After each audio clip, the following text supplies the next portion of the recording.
Я його сьогодні не брав, тому що у нас сьогодні інший, будемо казати, підход до матеріалу. Далі хто у нас є з майстров? Денис Становський. Гэта народны майстар, які вельмі дапамагаў. До речі, ось на гэтым кадры гэта карыта або ночва. На ночве нацягнуты струны, я назвал это карытафон або ночвафон. Был такі праект «Песнярок», трэба было выканаць песню Мулявіна. Мулявін спяваў рэчаньку, правда, акапела, а мы зрабілі з акампанементам. Дык вось «Люлі-люлі» выконвалася на гэтым карыце. Таму Денис Становскі яшчэ гэта ўпрыгожыў. Мой музей частка знаходзіўся 19 гадоў. Германія, Польша і Голландыя. Таму вось ён вярнуўся гэты інструмент, трошкі трэба было дарабіць, і Денис мне вельмі дапамог. Я выкарыстоўваю не так шмат, але Павел Корень, его «Чорная ліра» прописана ў маіх кампакт-дысках, і абертановая флейта. Зараз я штосьці на ёй покажу. Мне заўсёды хацелася ісці, взяць палку і заіграць. Там не было до ре-мі, не трэба было вучыць ноты. І вось атрымліваецца, она так выглядае, але...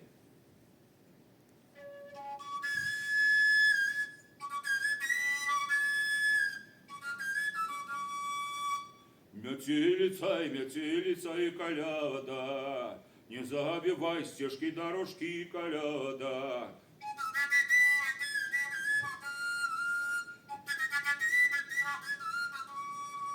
За долгими дорогами коляда, горить сяненькова барада. А хто ж буде ей тушить, коляда? А хто любить, хай той тушить, коляда.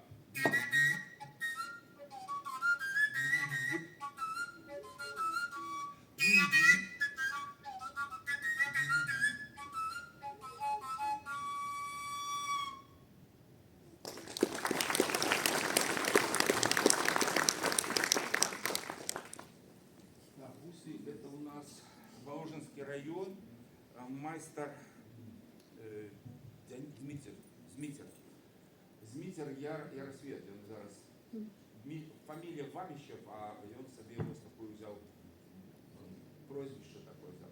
Но гусли гэтые ёсць, я их брал, зараз я покажу, ну и можно в связи с тем, что я тут упоминал уже Мулявина с Рэченкой. Давайте я поспробую.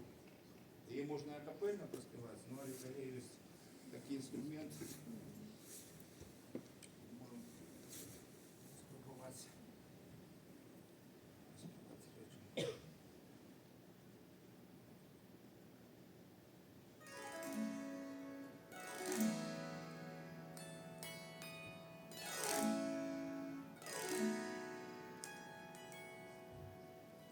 Ой, Рэчанька, Рэчанька, чаму ж ты не поўная? Люлі, люлі, люлі, з беражком няроўная.